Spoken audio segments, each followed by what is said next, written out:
Hey guys, welcome back to another video on my channel. Today we have got a brand new mod release. This mod is called Trails and Tales Plus, and it basically expands on the Trails and Tales update, with this being the first of many updates to come. This first update is a lot smaller than most first updates I've released for mods, just because I wanted to get something out there.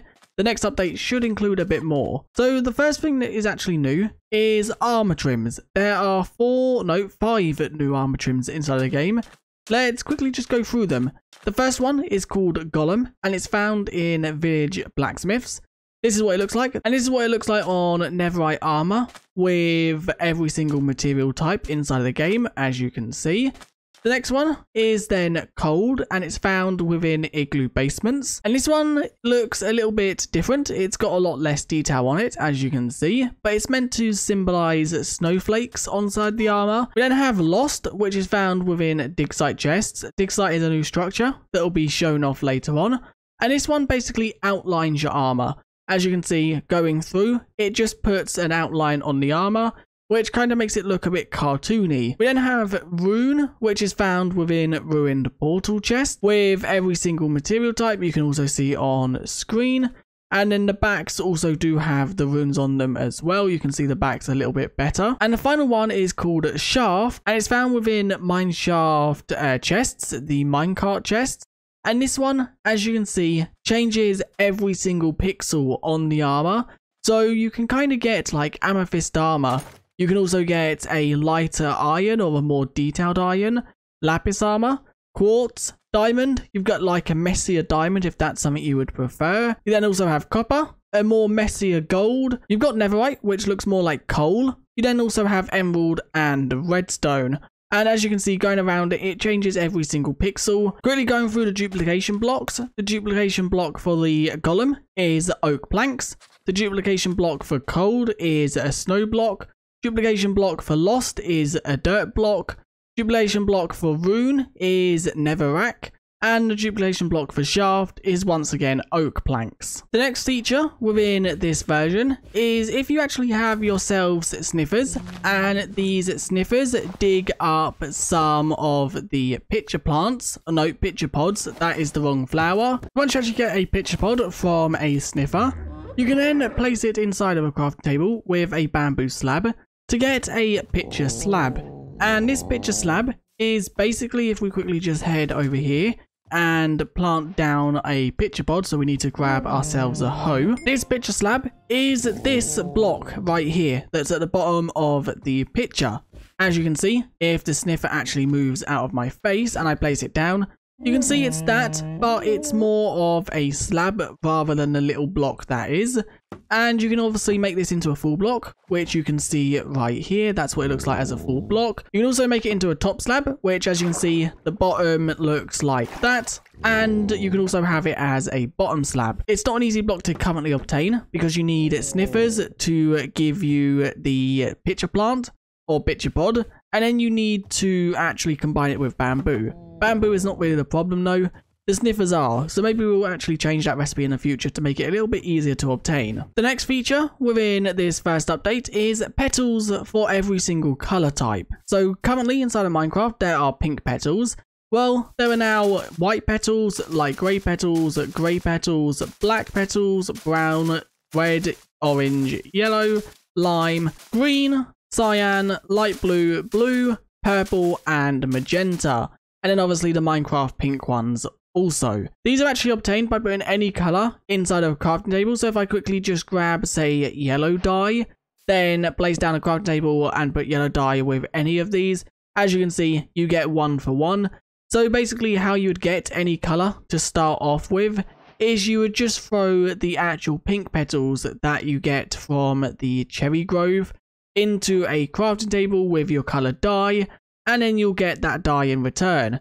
And then if you dye them, but then in the future you want to re-dye them to something else, you can literally just throw them back into the crafting table with a new color dye to get a different color. And these work exactly like the pink petals. You can place them in rotations. The rotation always starts at the bottom right, and you can have up to 4 per block. You can also bone meal them to get more of them if you so wish. As you can see, all of them can be bone mealed if there is less than 4, it will fill up that block before popping more off. And that's really all there is to say about these, because they're purely just for decoration. The next actual feature within this update is dig sites. Now these dig sites are in a very early progression, and in the next update they will probably be changed. Currently it's just a fenced off little hole, and it does also have a tent. The tent has a bed, a actual smoker, this is a smoker, and a chest with always one lost armor trim and also always one brush. You will always find a chest exactly the same. And basically what you can do around here is there is suspicious gravel, which as you can see you can dig for certain items. They do also have custom loot tables, so some items you can get here that you can't get in other archaeology dig sites. But also there is suspicious dirt, as you can see right here. Now we are currently aware of a bug. As you can see, the item isn't being rendered from suspicious dirt. You will still get an item though. That will be fixed in the next update. There is also a low chance you can get a skeleton skull, which you can see I have just got right here. So a skeleton skull is also an item you can pull up from these dig sites. So if you want to find some skeleton skulls, then this is a place you can come. But from digging out one of the dig sites, you can see the loot I have got in my inventory. It's not insane, but I would say it's probably better than most of the dig sites that are in vanilla Minecraft. Now you may be wondering, this one has spawned within a dark oak forest and it has dark oak fences. Well, there is one for every single wood type. You can see azalea, bamboo, birch, cherry, dark oak, jungle, lush, mangrove, oak and spruce. Each one will spawn in biomes with that tree type. So for example, oak will spawn in any biome that spawns oak trees. The cherry one is one that I do want to showcase because I think the cherry one does look really cool. The tent is mostly always the same, but in some of them you can see the tent does change to blend in a bit more with the environment. One thing I did want to mention, the only actual dig site that is different is the Lush Cave one. This one has actually generated with the hole, as you can see like here. I think there is currently a bug though, where all of the structures have a chance to generate a bit more dugout, but it's not like 100% guaranteed, and that is a bug that we will fix in the next update. But the difference about the Lush Cave one is it will spawn with suspicious dirt and gravel around it, as you can see. It will spawn with mud walls because really there's no wood type linked to Lush Caves apart from azaleas, but that just uses oak.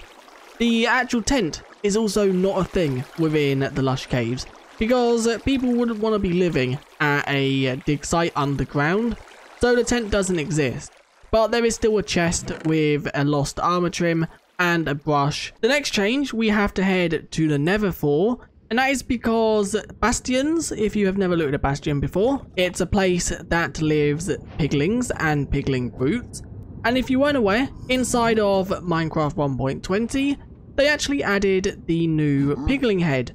Well, there is a chance to actually find that pigling head inside of the Bastion now. It will spawn at a certain point inside of the actual structure. The only structure it won't spawn in is the housing units, due to piglings don't want to decorate their house with their head. Yet we have found it, as you can see right here inside of the hogling stable. If you go down to this part right here, there will be a head in the corner. It's quite hidden within this structure. This is probably one of the harder ones to find the pigling head in. We're found the treasure room Bastion this time around, and the pigling head inside the treasure room is found always at the bottom right here. Okay, the lava has kind of not carved out right there. That's kind of weird. But yeah, the pigling head will be found right there, as you can see next to the chest and the gold. And finally, the bridge Bastion, which is the one that spawns with the gold pile and the bridge. The actual pigling head inside of this structure can be found within this area right here. So the center part where you normally find this chest, just behind the staircase, there is a pigling head. Now you can only ever find one per Bastion. Heading back over to the desert, there is a new actual entity that will spawn inside this biome, and the entity is right here, the Fennec Fox. This is a new addition to the fox family inside of the game. and it's its own entity, so it has some unique properties. The first property, if it wasn't obvious, it will only spawn within desert biomes, so it brings the desert to life a little bit more. The normal Minecraft fox sleeps of a day and is awake of a night. The actual Fennec Fox will sleep of a night and be awake of a day. It will also hunt chickens and also rabbits, killing them in its path. As you can see right now, it has spotted them, so it's coming to charge at them to take them out. And just like the normal Minecraft fox, it has a low chance to spawn with items in its mouth. It can spawn with sand inside of its mouth, eggs inside of its mouth, also cactus inside of its mouth. If you actually kill the Fennec Fox, if you are evil and you kill them, you get Fennec fur. The texture of this will change before this update is fully released. And basically what Fennec fur does is you can put it in a crafting table like so to get a leather in return. Coming to the final few features, the Wandering Trader would normally spawn with 2 trader llamas. And that is still the case if the actual Wandering Trader is not within a desert biome. If the Wandering Trader is in any biome but the desert, it will spawn attached to 2 trader llamas. The difference here is if the Wandering Trader actually spawns within the desert biome, it will spawn with 2 camels instead of 2 llamas, just to make it fit into the desert a bit more, and also to make the camels a bit less rare, so you can just wander around and find a Wandering Trader holding 2 camels, but you have to be within a desert biome. This change has also been made so you don't have to explore a load of villages, so if you're on, say, a server where you've got a limited world, you can still get enough camels in the world without having to explore too much. The final thing within this update is if you actually have yourselves some sniffers, and there is now a chance for them to dig the bloomed torchflower seeds. Basically what these are, they are the exact same as normal torchflower seeds. They're a bit lighter in colour, but why would you want to get a bloomed one rather than a normal one? And that is because the actual bloomed one, as you can see, the sniffer has just dug up some bloomed torchflower seeds right there. You plant it down just like the normal torchflower. Ignore the black box, that will be fixed. You can then obviously wait for it to grow up or bone meal it. But once it's grown up, it will be a bloomed torchflower. And what this basically does, the bloomed torchflower gives off a light level of 15. As you can see, block 0. Block 15. You can still only place it on blocks that allow for torch flowers to be placed on. So as you can see, I can't place it on stone. It's still got to be dirt or vegetation type blocks. No more having to place a torch under a moss carpet to hide your lighting. You can now just spam some flowers round to actually light up the area. But that is it for this first update. If you did enjoy this video, do leave a like and subscribe, as it does really help out.